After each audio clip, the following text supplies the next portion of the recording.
Dimitri Torin is a film and stage actor known for his roles in Monster, Three's a Shroud, Gatwick Gangsters, and of course the Nollywood movie The Past Can Call It.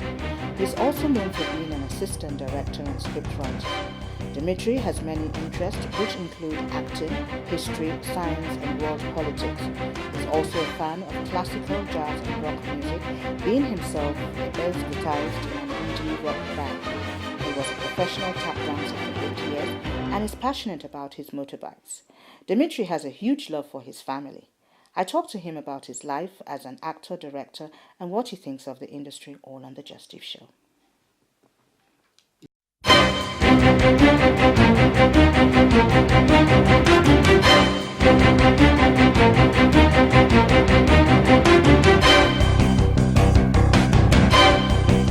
My opinion, I would say it's because it's not professional enough yet.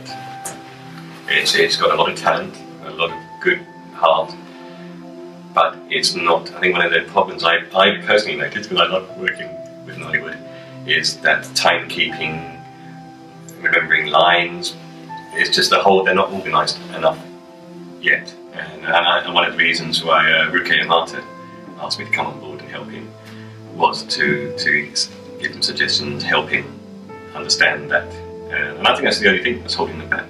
It's the talent's there.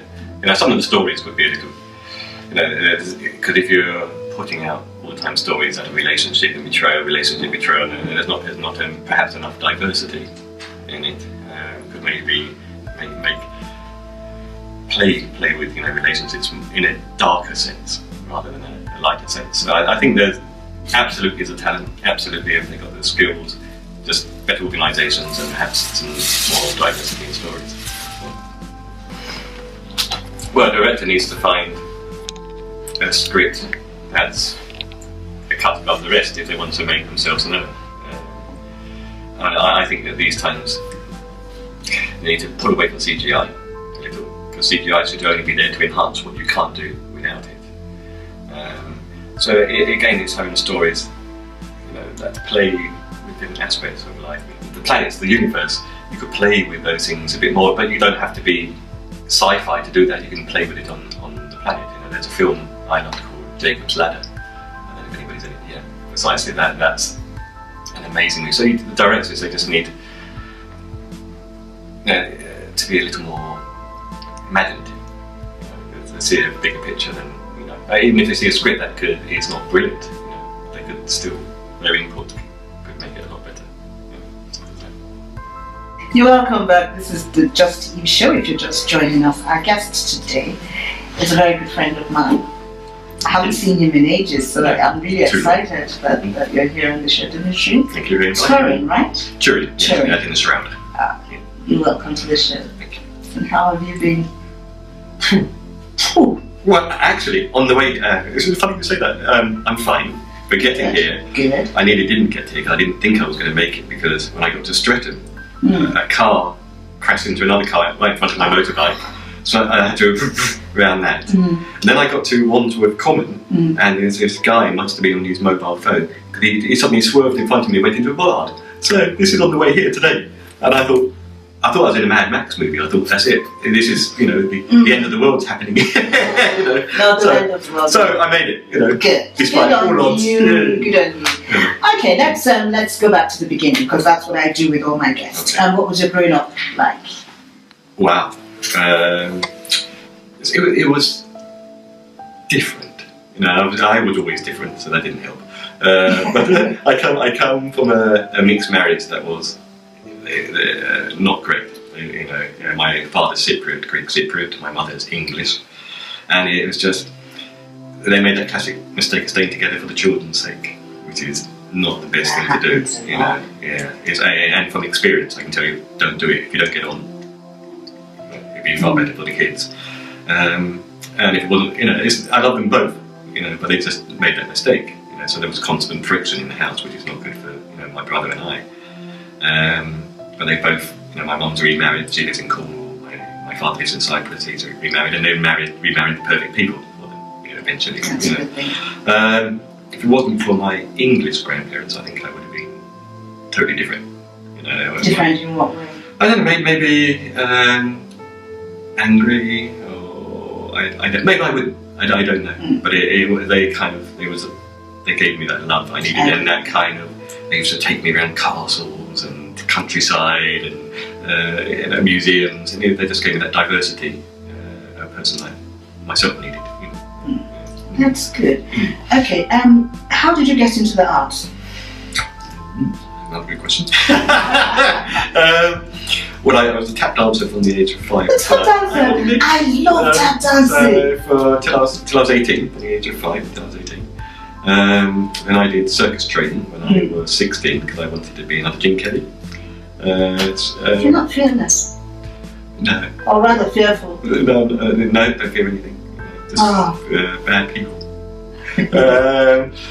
But yes, then I was being hired by American companies to do private shows for them with a lady called Mandy, and we used to do a tap dance with a brass band behind us, and I was doing somersaults and flips and things like that. And then I went on my travels. I lived in Poland, and Lanzarote, and just travelling to Germany, and travelled around a bit. And then I came back and bass guitar, and I was in a band playing bass guitar. Rock band, yeah, rock band. Sort of indie music. And then life took a different road. You know, because I was a trained chef. Okay. So I met my. How come you haven't cooked for me? You haven't invited me. Oh. You're gonna have to come out, aren't you? Yeah. Where do you live? That's where I live. No. Bad question. Then I met my wife to be. I went to Cornwall, lived in Cornwall, came back, had a restaurant burnt down, came back, and then I started doing film extra work. And there was a particular film called The Golden Compass, and there was Nicole Kidman and the guy who plays James Bond. I apologise, I can't remember the name. The guy who plays James Bond. Which film? New Which one. Daniel Craig. Thank you, Daniel Craig. Now they were on the Nicole Kidman, and they were on the boat. The guy playing one of the head gypsums didn't turn up, and there was 50 extras, and they suddenly pointed to me, and they suddenly got me changed into this outfit, put me on the boat with them, and I had to do a little scene walking off the boat and all that kind of stuff. Nothing much, but so no claim to fame. But what happened was the guy who was directing, he came up to me and said, "You've got a quirky look about you. You should think about doing proper acting." No offence to extras, that is, because I think they do a grand job and they should not be looked down in any such formal manner. So I went home to my wife and said, "I'm going to do acting." And she went, "Great." So then I went to Rose Bruford and did 2 years part-time there, and then what did I do then? I then went for an audition to a school called the Actor Works. 500 people auditioned, and didn't think I'd get that. And then I went to Edinburgh, did the Edinburgh Festival where I played a highwayman. Came back, and the guy rang me and said, "I'd like to offer you a place." And I went, "I can't actually afford it." Because I didn't think it through properly. He said, "No, for nothing." So I got 2 years full. So I got a scholarship. So I got 2 years full time, which was really hard work because I was dispatch riding in the day till 5 o'clock, and I was there till 10 o'clock in the evenings, and all day Saturday. And at the same time, you were learning lines. You were, singing classes. That was I hated dancing classes, which I liked. So you had all the physical theatre and everything. And I saw my family maybe on Sundays. So I'm sure they were very understanding. Yeah, it was hard. I'm not saying it was hard on my wife. It was because she was working full time and coming home and cooking for me. So it was hard on her as well as myself. Bless her. Yeah, bless her. Yeah. Okay, so now, this is one question I said I was going to ask you. Why do you always play the devil? Do you want me to answer that? Because I'm good at it. You're good at it. Okay, so I better guess what happened. No, all those body parts. Yeah, well, I mean, I think what happens when you've got dark hair, and a goatee and dark eyes, you you won't get a blonde person playing the devil, for example. You just tend to get more bad parts. And I suppose the way I look, even though I don't, I'm not that chiseled kind of, but I suppose Satan's got to have that kind of look about him that doesn't say the devil, but suddenly you give that look of the devil, and that kind of, that aura that people go, oh, okay. So I think that's probably why. So if you weren't playing the baddie roles, what would you love to play? Oh, I play good roles. I think lots of so it's not all baddies. My dream is to play, when I'm a bit older, because I think you have to be a bit older, is to play King Lear. Oh. That's my dream. Yeah, you do a lot of stage as well. Yeah, I do. Yeah, how is that? Stage is lovely. Stage is my passion. Good. It pays the least, and it's of course, as a Satan's film. But it is, as you say, it's that buzz. You got that. When I was playing Satan in front of 800 people, it was a gospel musical called "Tell Hell I Ain't Coming," and it's just that. It's everything, the dynamics, it's the theatre, the smell, the people, the other actors, it's just everything. And I think every theatre actor would tell you the same thing. There was a funny thing though in Tell Hell they flew a guy in from America to play Bishop Allgood, and for some reason he didn't know his lines. And we're doing rehearsals. So I was assistant director as well, and he was doing his lines. He didn't know his lines, in fact. And there was lots happened, but on rehearsal before the day, Eyes of Devil was going to come on stage, and I do this kind of thing, and his Bible goes flying out his hand, and he stops praying and he cowers in fear, and he didn't do it in rehearsal. And I said, if you do that on the night, I'm going to strangle you in front of 800 people. Please don't strangle me. He did it on the night. Yeah, that's great. No, he didn't do it. Oh, he didn't. No. So he did the same thing as what I'm saying. The devil came on stage. I did this one, and he carried on reading the Bible. So I went over to him in front of 800 people, went smack on the Bible, grabbed him by the neck. And I'm sure that would have. That woke him up. Yes. Okay, we'll take a break right now. When we come back, we shall continue this, and we'll talk a lot more about yourself. This is Justeve's show. Why do I keep saying this? This is the Justeve Show. We'll be back after this break.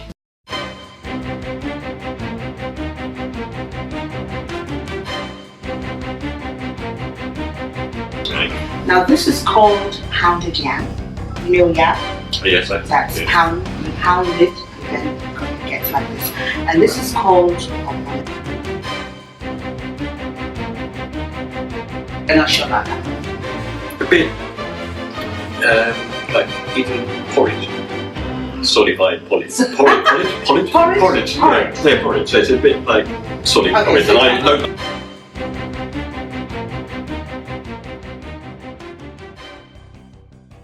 Okay, you're welcome back to the Justeve Show. I'm having a lot of fun here with my dear friend Dimitri. It's an honor having you on the show. Happy to be here. All right then. So you have done an actor in film and stage. Now a lot of young people would see the glamour. They think it's such a glamorous job. What would you say to them? Apart from what we were saying earlier, with regards to if you're in it for the glitz and the glam, you won't make it. It doesn't mean you can't want to achieve that, but if that's the sole reason for coming into acting, you won't make it, because you will lose heart. You will. With acting, it's the passion first. Whether it's acting, directing, whether you're a cameraman, a sound man, it's the actual passion for the actual game, the world of acting. The other thing that's important is networking and getting to know people. You go to functions, you meet people. You do your, when you qualify, you do your freebies. For your students, so you learn how, as an actor, to act behind the camera, or opposite way if you're directing, the other way. The other thing, what I found is like yourself, is I write, I direct, I act, I produce, and so it's these days to be involved in all areas, because you learn from that, but it also gives you other avenues to follow, because acting is, there's only, I think 97% of actors are unemployed, so that they're not, they're continually struggling, so to diversify is a good idea. So yeah, is challenge yourself, do other projects, get behind the camera, direct, whatever, live it. In my day, you couldn't come before the camera if you didn't know anything behind the camera. No. So I guess that's a good thing.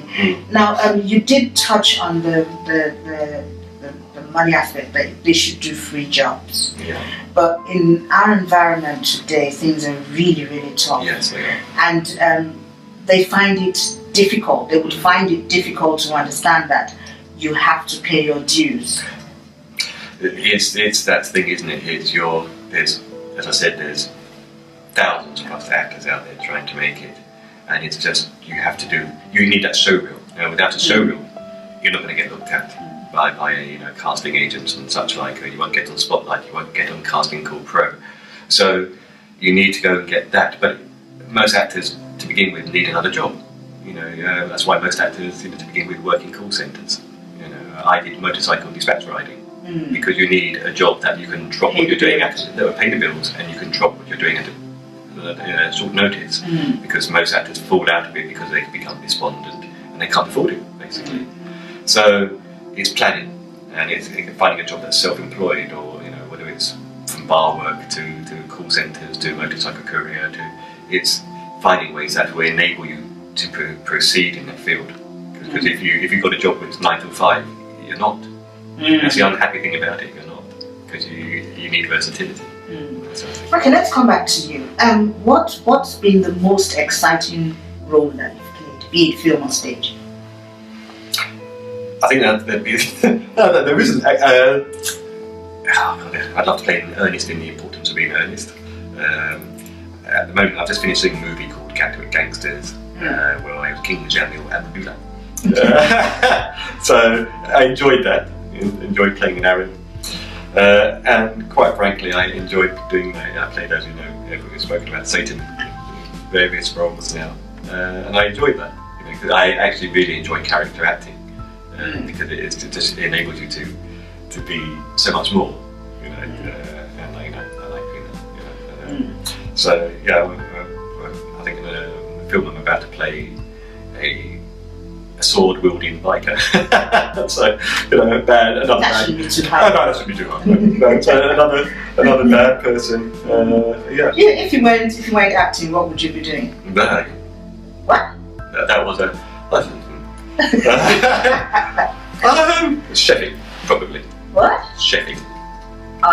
So that's your second love. That's my second love. This food we have to have. We have to get out of Yes. don't we? I mean, we are friends as well, so we have to do this, don't we? Yeah, I mean, everything I do, I enjoy doing is creative, really. I'd like to be a writer. But you are a writer. I am a writer, but if I wasn't doing the acting, if it was an either-or situation. Okay. Yeah. Okay, your kids, do they take after? Does any of them take after you? And are you encouraging them? No. Why? Because I have a wife that goes academia first. No, she's right.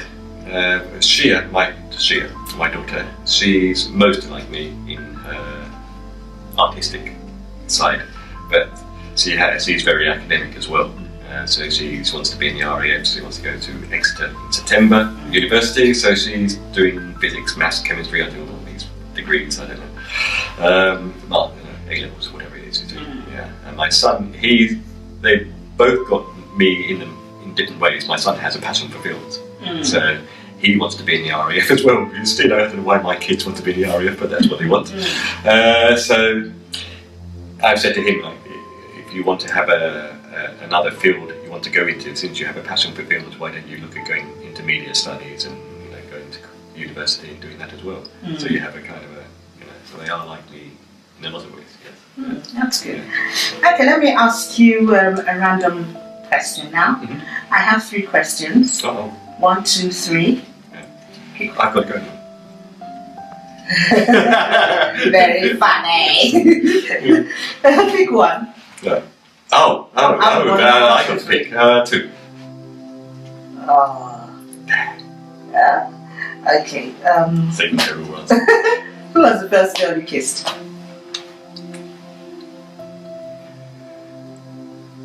Sarah Throstle. What was it like? He. Did you say he? What was it like? She actually asked. It was funny. She was a ballet dancer, and How old were you? I think I was about 16. Not I know. I was just quite 15. 15. That's even more. And she said to me, "When are you going to kiss me?" So I kissed her. It was very nice. It was very It was nice. nice. Yes. So that then you now knew that you had to keep doing. Well, I knew there was a duty I had to do when I was dating girls. Nice one. Okay. All my guests, I give them a challenge Okay. that they're going to do, right? Yours, we'll do that at the end of the show. I'm African, right? I'm sure you know.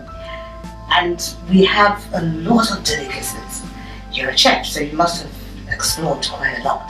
Yeah? So there's one particular one we call ogbono soup and pounded yam. Yeah, nobody lost. You're going to eat that. Ah, cool. Cool, Yeah. right? And you know, that kind of food we eat with our hands. Yeah, that's fine as well. You're going to do that. I'm For that. I'm a barbarian after all. Okay. Look in that camera just before we go and say something to the viewers out there. Oh, great, brilliant. There's various films. There's a film coming out where I'm an assistant director called Watch Now. It's a sci-fi film. Please, when it comes out, do watch it and support it. It's a low-budget film. It's only £2 million, I think, so support it when it comes out. And I'm about to be an assistant director and play a drug addict, of course, in a gospel series called My Family and the Church, in which I play Sylvester. So when that comes up on Sky Living, please support that as well. I would definitely support it, and I'm sure I'll do as well. Right, so this is your challenge. Right. Now this is called pounded yam. You know yam? Yes, That's yeah. you pound it and then it gets like this. And this is called ogbono soup. Ogbono soup. Yes, there's okra, there's a bit of okra. Oh, correct, okay. And that's chicken and that's cow foot.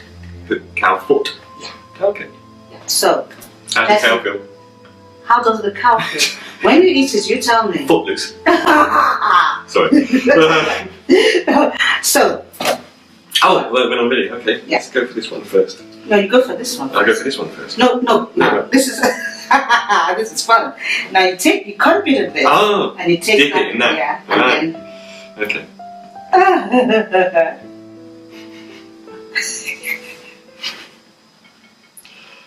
I have a lawyer. yeah, Good lawyer. you're Call fine. my wife.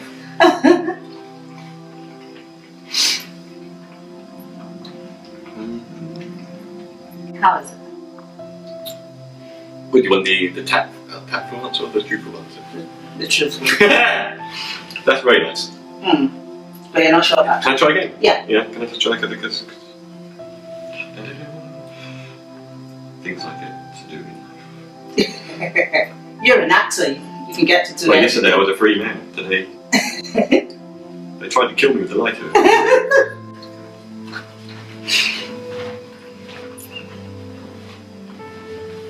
That's very nice. Oh, That's very, very nice. but you're not sure about that. A bit like eating porridge. Solidified porridge. Porridge? Porridge? Yeah, porridge. So it's a bit like solid Okay, porridge. so And I you don't like porridge, so that's not your food. Yeah. I don't like porridge. Okay, so you Oh, don't like camera. I'm looking at the wrong camera. So, yeah, that's very nice. And I'm going to be taking this home with me. Thank you for having me.